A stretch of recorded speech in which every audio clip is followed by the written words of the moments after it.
Le Jourdain, effrayé par ta venue dans la chair, ô Christ, remonta son cours en tremblant. Accomplissant son office spirituel, Jean se fit tout petit dans sa crainte. L'armée des anges était saisie de stupeur en te voyant dans le fleuve, baptisé selon la chair.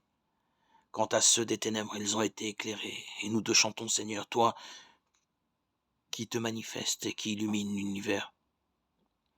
La mémoire du juste doit être exaltée, mais à toi, Jean le précurseur, le témoignage du Seigneur suffit. En vérité, tu es le plus vénérable de tous les prophètes, car tu as été trouvé digne de baptiser dans les eaux celui que les autres prophètes avaient seulement annoncé. C'est pourquoi, après avoir lutté pour la vérité, tu es à l'annoncer jusque dans le domaine des morts. Dieu apparut dans la chair, celui qui enlève le péché du monde. Jean 1, 29, et qui nous donne sa grande pitié.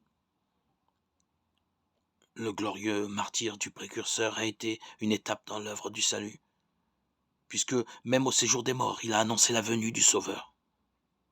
Qu'Hérodiade gémisse à présent, elle qui réclame ce meurtre impie, car ce n'est pas la loi de Dieu ni la vie éternelle qu'elle a aimée, mais les illusions qui ne durent qu'un moment.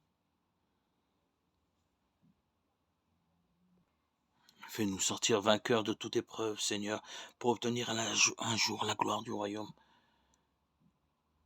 5 jeunes filles avaient garni leur lampe. Au milieu de la nuit, un cri se fit entendre. Voici l'époux qui vient. Allez à la rencontre du Christ, le Seigneur.